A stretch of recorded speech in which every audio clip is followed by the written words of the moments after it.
Sometimes the people who hurt us most are the ones we're supposed to trust the most.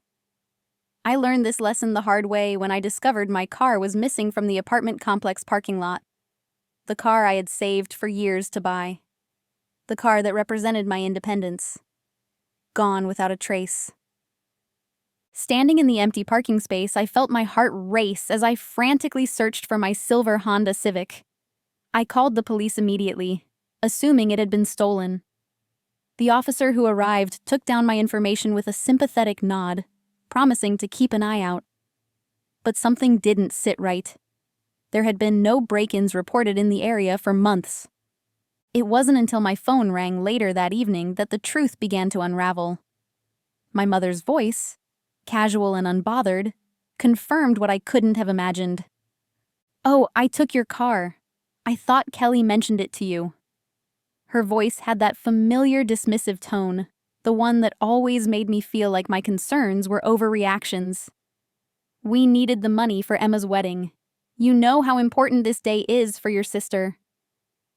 I stood frozen in my small kitchen, the phone shaking in my hand. "You sold my car? Without asking me? That's theft, Mom." "Don't be so dramatic. We're family. And family helps each other. Emma needs this wedding to be perfect, and we were short on the venue deposit. I had always known I wasn't the favorite. The signs had been there since childhood. Emma's dance recitals prioritized over my academic achievements. Emma's room redecorated while mine remained unchanged since middle school. Emma's mistakes forgiven while mine were scrutinized. But this crossed a line I hadn't thought possible. I remember the day I bought that car. I had worked double shifts at the coffee shop throughout college, saved every tip, eaten ramen for dinner more nights than I could count. When I finally made the down payment, it was the first time I felt truly independent. My mother had seemed proud that day, even taking a photo of me with my new car. Now that memory felt like a cruel joke. "Did you even use my spare key to take it? Or did you have it towed?" I asked, trying to keep my voice steady. "Kelly let me in your apartment to get the keys. She thought you knew." My roommate. Of course. Kelly had always been charmed by my mother's act, the loving mom who just wanted to visit her hardworking daughter. "How much did you sell it for?" I managed to ask. "Enough to cover the venue deposit. Don't worry, I'll help you find another car when you've calmed down. Maybe something more practical this time." More practical. As if my careful research and budgeting for that specific reliable model meant nothing. As if my needs were an afterthought. Again. "Mom, that car was in my name. The title was mine. You had no right—" "Brianna, you're being selfish right now. This is your sister's wedding we're talking about. The most important day of her life. Don't you want her to be happy?" That question. The same one I'd heard throughout my childhood whenever I expressed disappointment, whenever I asked for something for myself, whenever I tried to establish any boundary. "Don't you want your sister to be happy?" I hung up. My hands were trembling so badly I could barely place the phone on the counter. Tears burned in my eyes, but I refused to let them fall. Not this time. I still remember the first time I realized I wasn't as important as Emma. I was 8, and Emma was 11. We were at my grandparents' house for Christmas. Everyone had opened their presents, and Emma had received the expensive art set she'd been asking for, complete with professional colored pencils, watercolors, and a leather-bound sketchbook. I had received socks and a board game the whole family could play. When I asked about the chemistry set I'd been hoping for, the one I'd circled in catalogs and mentioned for months, my mother patted my head and said, "Maybe next year, sweetie." Emma's art supplies were quite expensive, and she really needs them for her talent. As an 8-year-old, I nodded and smiled, not wanting to seem ungrateful. But something shifted inside me that day. I learned that my interests were secondary, that my dreams could wait. 20 years later, nothing had changed. Except now, it wasn't just a chemistry set. It was my car, my freedom, my hard-earned property. I called my best friend Marcos and explained what happened. His reaction validated what I already knew. This wasn't normal. This wasn't okay. "That's literally theft, Bree," he said, his voice tight with anger on my behalf. "You need to report this. She sold property that wasn't hers." "She's my mother," I said automatically, the familiar weight of family obligation pressing down on me.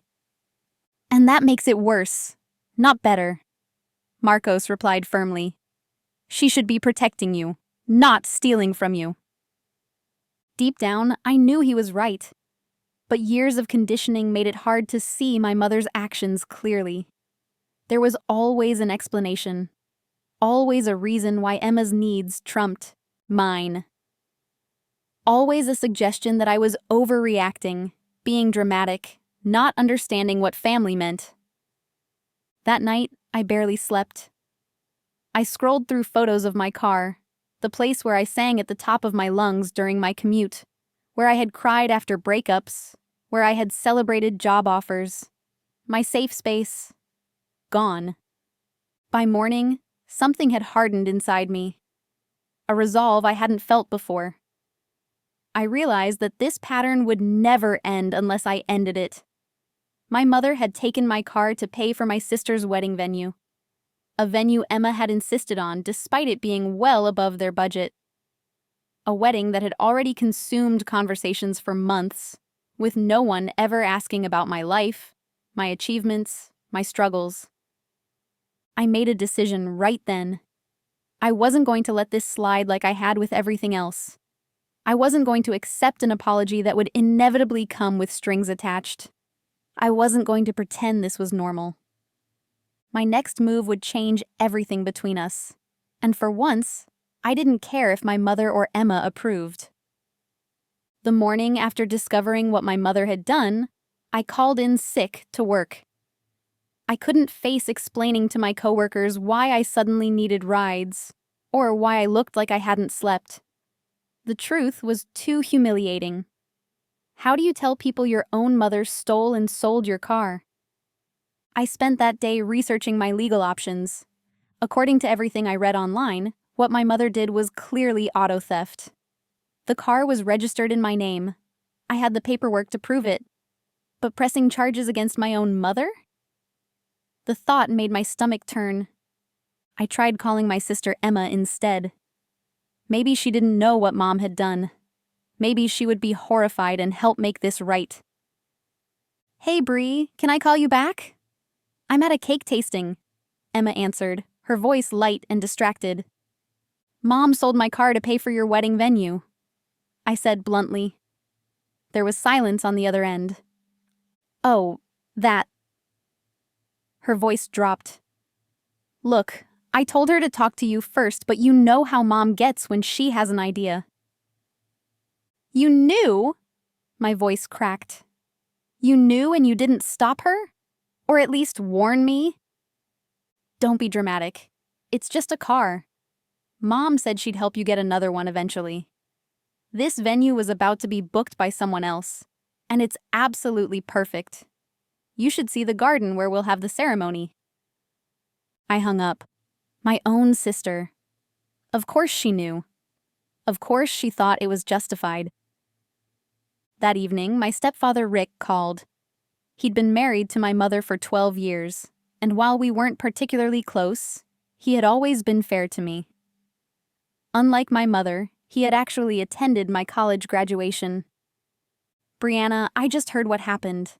I was away on that business trip and your mother never mentioned anything about this to me." He sounded genuinely upset. "This isn't right. I want you to know I had no part in this." "Did she use the money from my car for the venue deposit?" I asked. Rick sighed heavily. "Yes, $5,000 for the deposit. The venue costs $15,000 total. My car was worth at least $12,000. What happened to the rest of the money?" Another deep sigh. "Emma's dress, I think. And some deposits for the caterer." I felt sick. My entire car, gone for wedding expenses. A wedding that I was expected to be a bridesmaid in, wearing a $300 dress I'd also have to pay for myself. Rick, I need that money back. All of it. That car was my transportation to work, to everywhere. I can't afford to just replace it. I know, Brianna.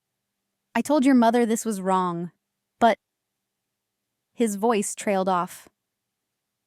But... There was always a but when it came to standing up to my mother. Rick was a good man in many ways, but he had learned long ago to pick his battles with my mother, and apparently, this wasn't one he was willing to fight. I'll see what I can do, he promised weakly before hanging up. I knew what that meant. Nothing would change. The next day, my phone was flooded with messages from relatives. Apparently, my mother had been busy sharing her version of events with the entire family. According to her, I was being selfish and uncooperative about helping with Emma's wedding. Your mom told me you're giving her a hard time about the car situation. My aunt texted. Family has to stick together. Your sister only gets married once. My cousin wrote, Emma has always supported you. The least you could do is help with her special day. None of them mentioned that my help wasn't voluntary. None of them seemed to understand that my property had been stolen. The final straw came 3 days later when I received an email from Emma with the subject line, Bridesmaid Duties. It contained a spreadsheet of tasks I was expected to complete for her wedding, including helping with invitations, organizing the bridal shower, and contributing to the honeymoon fund. As if nothing had happened. As if my car hadn't just been sacrificed without my consent. I sat at my kitchen table staring at that spreadsheet, and suddenly, 28 years of being the less important daughter, the afterthought, the one who was expected to give and give without complaint, it all came crashing down on me. I remembered my 16th birthday, when my party was canceled because Emma had an unexpected audition for a local theater production. I remembered my high school graduation, when my mother left halfway through because Emma wasn't feeling well. I remembered every Christmas where Emma's pile of gifts towered over mine. Every family dinner where the conversation revolved around Emma's achievements while mine were mentioned as an afterthought, if at all. And now my car, my independence, taken without a second thought. That's when I made my decision. I wasn't going to fight them anymore. I wasn't going to beg for what was rightfully mine. I was going to do something else entirely. I called my bank and checked my savings, $8,600. Not enough to replace my car with something comparable, but enough to make a move. I had a cousin in Seattle who had always told me I could stay with her if I ever wanted to relocate. She wasn't close to my mother and had always seemed to understand my position in the family better than most. I called her, explained the situation in brief terms, and asked if her offer still stood. Absolutely, she said without hesitation. I've got a spare room, and my company is actually hiring right now. Send me your resume. For the first time in days, I felt something other than anger and betrayal. I felt hope. A way forward that didn't involve continuing this toxic cycle. I spent that night applying for jobs in Seattle. By morning, I had a plan. I wasn't going to just demand my car back or the money from its sale. I was going to remove myself from the equation entirely. No more being the family doormat. No more watching my needs come last. I looked at Emma's bridesmaid spreadsheet one more time before deleting the email. My sister and mother had no idea what was coming next. They thought they knew me. Dependable Brianna who always forgave, always accommodated, always put family first, even when it hurt. They were about to meet a different Brianna altogether, and they wouldn't see it coming. Seattle wasn't just a potential new home. It was 3,000 miles away from my mother and Emma. The distance felt necessary, like I needed physical space to match the emotional boundaries I was finally setting. I spent the next week carefully orchestrating my exit. I interviewed remotely for 3 positions in Seattle and received an offer from my cousin's company. a marketing coordinator role that paid slightly better than my current job. I gave notice at work, telling my boss I had a family emergency requiring relocation. It wasn't entirely untrue. All the while, my mother kept calling. Her voicemails evolved from defensive, "I don't understand why you're being so difficult about this," to guilt-tripping, "Emma is devastated that you're not helping with wedding preparations," to falsely conciliatory, "We can talk about getting you another car after the wedding, something more suitable for your needs." I didn't respond to any of them. I was done explaining, done justifying, done trying to make her understand my perspective. 28 years of that had gotten me nowhere. Emma texted repeatedly about bridesmaids' fittings and her bachelorette party planning. When I didn't respond, she called me selfish. Again. The irony wasn't lost on me. My stepfather, Rick, was the only one who seemed to understand the gravity of what had happened. He came to my apartment one evening, looking tired and conflicted.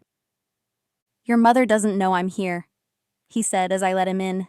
"I brought you something." He handed me an envelope containing $2,000 in cash. "It's not enough, I know, but it's what I could pull together from my personal savings." I was touched by the gesture, but angry that it had come to this. "Rick, this isn't your responsibility. You didn't sell my car." "No, but I've enabled your mother's behavior for years. I've watched how she treats you compared to Emma, and I've never said enough about it." He looked genuinely remorseful. "I should have done more." I accepted the money with mixed feelings. It wasn't enough to replace my car, but it would help with my moving expenses. "Thank you," I said, "but you should know I'm making some changes." I didn't tell him about Seattle. I wasn't ready for that information to reach my mother yet. But I did want someone in the family to understand that this time was different, that I wouldn't just absorb the blow and carry on as usual. As the days passed, I systematically detached myself from my life there. I sold furniture I couldn't take with me, packed essential belongings, and arranged to ship them to my cousin's address. I canceled my lease, citing personal emergency, and my understanding landlord agreed to release me with only 2 weeks' notice instead of the usual month. Through it all, a sense of liberation began to replace my anger. Each box packed, each tie severed felt like shedding weight I'd been carrying for years. Then came the email from Emma with the final bridesmaid dress selection. An expensive, unflattering gown in a color that washed me out completely. The accompanying message read, "Mom and I decided on this one. Your fitting is scheduled for Saturday at 2 p.m. Don't be late this time." No, please. No acknowledgement of my situation. Just another demand. I stared at the email for a long time before typing my response. "I won't be at the fitting. I won't be at your wedding. I wish you happiness with James, but I can't pretend that everything is normal after what happened. The car you and Mom took from me represented years of my hard work and independence. Its loss has forced me to make difficult decisions about my future. I hope someday you'll understand why I had to step away. Goodbye, Emma." I hit send before I could second-guess myself. It felt both terrible and necessary, like lancing an infected wound. Emma's response came within minutes. A flurry of outraged texts, culminating in, "You're ruining the most important day of my life. Mom was right about you. You've always been jealous of me." I didn't respond. There was nothing left to say. 2 days before my scheduled departure for Seattle, my mother showed up at my apartment unannounced. I was in the middle of taping up the last few boxes when I heard her persistent knocking. I considered not answering, but decided this confrontation needed to happen. I opened the door, but didn't invite her in. She looked shocked at the sight of my nearly empty apartment. "What's going on here? Are you moving? Why didn't you tell me?" "The same reason you didn't tell me you were selling my car," I replied calmly. Her face hardened. "This is about the car? Still?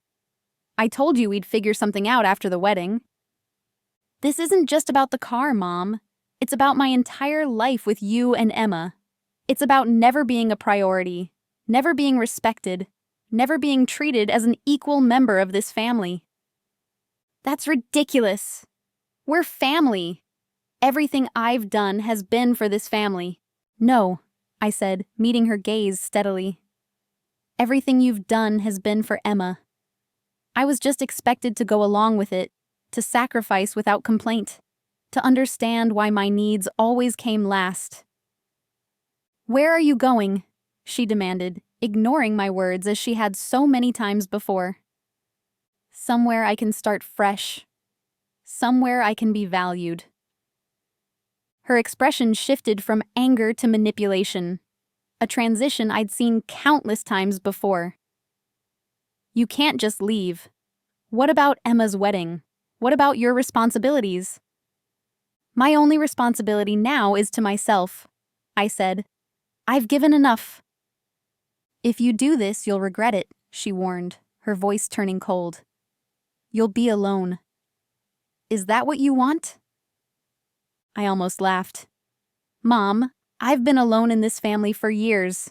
The difference now is that I'm choosing it, and I'm finding people who actually care about my well-being. She left in a fury of threats and guilt trips. I felt shaken but resolute. The confrontation had confirmed what I already knew.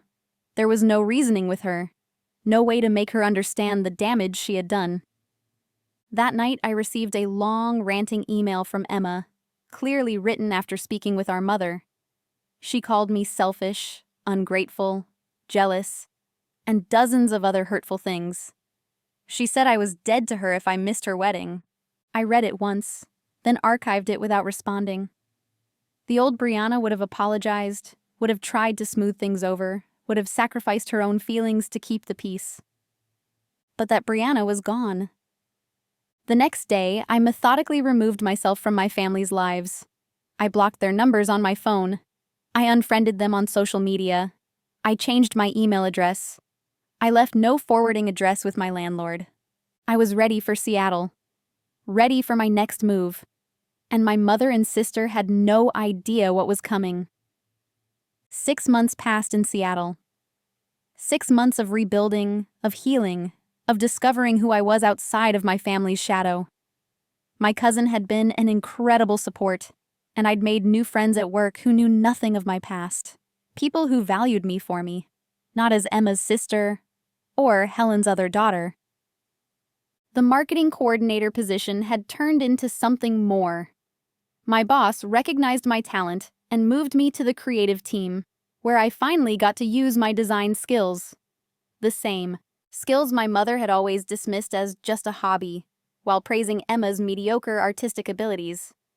I'd saved enough for a down payment on a used but reliable Toyota. Not as nice as my Honda had been, but it was mine. Bought with my own money, registered in my name.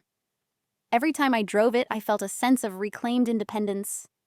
I hadn't spoken to my mother or Emma since the day I left. Rick had emailed once to make sure I was safe, and I'd responded briefly, asking him not to share my new email address. He had respected my wishes. Then, on an ordinary Tuesday, my phone rang with an unknown number. Something told me to answer it. Hello? Brianna? Is that you? It was my Aunt Susan, my mother's sister, but always the more reasonable of the two. Aunt Susan, how did you get this number? Your old boss from the marketing firm. I tracked him down. Listen, I know you don't want to talk to your mom or Emma, and honestly, I don't blame you after what I've learned.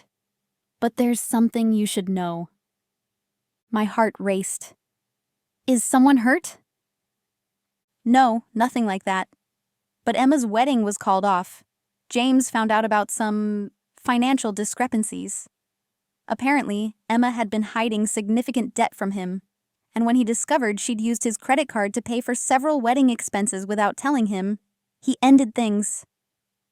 I sat down, processing this information. I'm sorry to hear that, I said, and meant it. Despite everything, I didn't wish unhappiness on my sister. There's more, Aunt Susan continued. Your mother's been telling everyone that the wedding cancellation is somehow your fault. That your abandonment caused Emma so much stress that she made bad decisions. I laughed bitterly. Of course she has. But that's not why I'm calling. Rick finally stood up to your mother. He told her either she makes things right with you or he's filing for divorce. He also revealed to the entire family exactly what happened with your car. How Helen sold it without permission to pay for Emma's wedding. People are shocked, Brianna. The family narrative is changing. I didn't know what to say. Part of me was grateful that the truth was finally coming out. But another part had moved on so completely that it hardly seemed to matter. Thank you for telling me, I said finally. There's one more thing, Aunt Susan said hesitantly. Your mother and Emma are in serious financial trouble. With the wedding canceled and all the non-refundable deposits, plus Emma's existing debt, they might lose the house. I closed my eyes.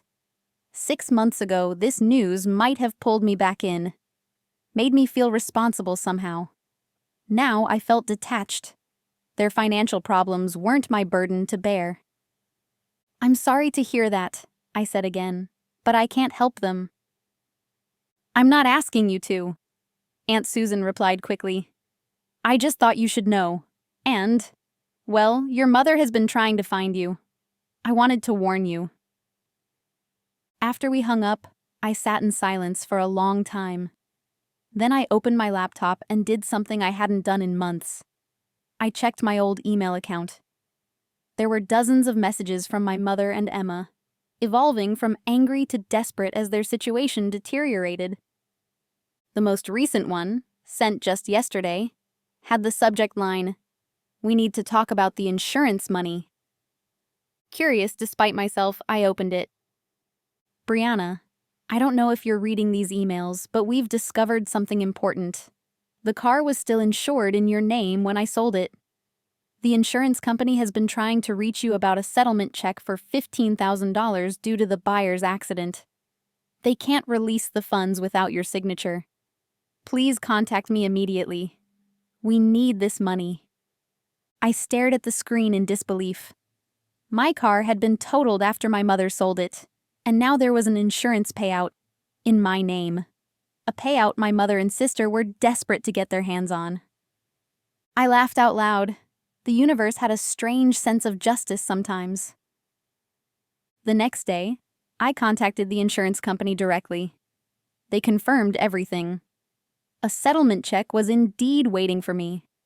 I arranged for it to be sent to my new address in Seattle. When the check arrived a week later, I held it in my hands, thinking about all it represented. $15,000. More than enough to pay off my Toyota completely and still have money left over. I briefly considered sending some to my mother and Emma. They were family after all, and they were struggling. Then I remembered my mother's voice. Don't be so dramatic. We're family, and family helps each other.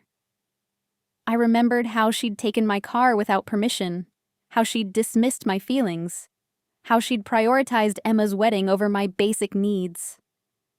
I remembered 28 years of being second best. I deposited the check into my account the same day. Then I did something I hadn't planned. I enrolled in the graphic design certificate program I'd always wanted to pursue, but couldn't afford when my car was my financial priority. 3 weeks later, my mother somehow got my new number. When I saw Mom flash on my caller ID, my heart raced, but I answered calmly. How dare you keep that insurance money? She began without even a hello. We're about to lose everything, and you're sitting on a small fortune that rightfully belongs to this family. No, Mom, I said steadily. That money rightfully belongs to me. It was my car, registered in my name, insured in my name. The fact that you sold it illegally doesn't change that. After everything we've done for you, I cut her off. What exactly have you done for me, Mom? When was the last time you put my needs first? When was the last time you treated me with the same consideration you've always given Emma? Her silence was telling. I've used that money to pay off my new car and to enroll in a design program, I told her. I'm building a life here, a good life, one where I'm valued and respected. So you're just abandoning your family when we need you most? Her voice cracked with what seemed like genuine emotion. For a moment, I felt the familiar pull of guilt. Then I remembered the empty parking space, the casual way she'd informed me she'd sold my car, the years of being an afterthought. I didn't abandon you, Mom. You pushed me away inch by inch, year by year, until selling my car without permission seemed reasonable to you. That was the final push I needed to walk away. Brianna, please. Goodbye, Mom. I wish you and Emma well, but my answer is final. Please don't contact me again. I hung up and blocked her number. That night, I stood on my small apartment balcony overlooking the Seattle skyline, feeling lighter than I had in years. The insurance money hadn't just replaced what was taken from me. It had given me a future entirely of my own making. Sometimes the universe has a way of balancing the scales. My mother sold my car to pay for my sister's wedding. She never expected my next move, walking away completely. And she certainly never expected that her actions would ultimately fund my new beginning. Some people will never change, but I did. And that has made all the difference. If this story resonated with you, please give this video a thumbs up and hit that subscribe button to join our community of survivors and thrivers. For more stories about setting boundaries and reclaiming your life, check out the playlist Stories and turn on notifications so you don't miss it. Remember, sometimes the hardest choices lead to the most beautiful beginnings. You deserve peace and respect,